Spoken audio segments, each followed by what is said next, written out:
খুলনার আসলাম কাকা তৈরি করেছেন কাঠের গাড়ি। পেশায় একজন মিস্ত্রি হলেও নিজের মেধা ও ইচ্ছা শক্তিকে কাজে লাগিয়ে তৈরি করেছেন কাঠ দিয়ে নিপুণ হাতে তৈরি চার চাকার গাড়ি, যা দেখতে দেশের বিভিন্ন স্থল থেকে ছুটে আসছে মানুষ। মাত্র 10 টাকা খরচে 100 কিলোমিটার চলবে এই গাড়ি। দেশেই প্রথম আসলাম কাকা কাঠ দিয়ে তৈরি করেছেন এই গাড়ি। দর্শক, আজ এসছি অভয়নগর উপজেলার ধুলগ্রাম গ্রামে এই আসলাম ভাইয়ের নিপুণ হাতে তৈরি এই কাঠের গাড়িটি দেখতে। ভাই, আসসালামু আলাইকুম। ওয়ালাইকুম আসসালাম। কেমন আছেন? আলহামদুলিল্লাহ। এই যে আমরা দেখলাম যে যে কাঠের গাড়ি তৈরি করেছেন, কি উপলক্ষে তৈরি করেছেন? উপলক্ষ কি, এই ধনী লোকেরা প্রাইভেট কার চড়ে লাগে যায়, আমার খুব ভালো লাগে। তাই মনে করলাম যে আমি তো আসলে মিস্ত্রি কাজ করি, আমার পক্ষে অত টাকা সম্ভব না একটা গাড়ি তৈরি করা। তাই আমি ভাবলাম যে এই কাঠ দিয়েই আমি মিস্ত্রি কাজ করি, সেই কাঠ দিয়েই তৈরি করা শুরু করলাম।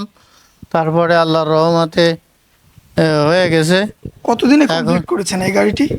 এই গাড়িটা মনে করেন আমি কাজের শেষে রাত্রেবেলা করি, তো তাই 1 বছরের মতো সময় লেগে গেছে। 1 বছর। পেশায় কি করেন আপনি? বিষয় আমি এই টাইলস মিস্ত্রি, রাজমিস্ত্রি, কারেন্ট মিস্ত্রি, সব মিস্ত্রির কাজ করি। আচ্ছা, তার পাশাপাশি এই গাড়িটা তৈরি করেছেন। হ্যাঁ। কত টাকা খরচ হয়েছে এই গাড়িটা তৈরি করতে? এই গাড়িটা আমার আনুমানিক 1 লক্ষ টাকার মতো খরচ হয়েছে। এটা কি আপনার চার্জে চলে? হ্যাঁ, চার্জে, ব্যাটারিতে। ব্যাটারিতে একবার চার্জ দিলে কত কিলোমিটার চলে? একবার চার্জ দিলে মনে করেন 100 কিলো, তারও বেশি যায়, 100 কিলোই ধরলাম। চার্জ দিতে কত সময় লাগে এই গাড়িটা? এই গাড়িটা চার্জ দিতে 6 থেকে 8 ঘন্টা সময় লাগে। আমাদেরকে এই গাড়িটা দেখাবেন কি কি ব্যবহার করেছেন এবং এই গাড়ির সৌন্দর্যটা আমাদের সামনে তুলে ধরবেন। আগে এই প্রথম থেকেই দেখেন, পানি পানি পড়বে তার জন্য। আর এ সব কাঠের, এই যে টায়ার আছে সিএনজি চাকা। আর এটা আমি এসএস এর দিয়ে করেছি, এসএস এর পাত দিয়ে। মূলত ওটা একটা পর্দা আছে। আর পিছনে এখনো কমপ্লিট হয়নি। ওই যে মনে করেন এই সমস্ত জায়গা ব্যাক লাইট টাইট হবে, তারপরে নাম্বার প্লেট হবে। এই যে এসএসআর পাতের এই যে এগুলো উঠাইবেন নি,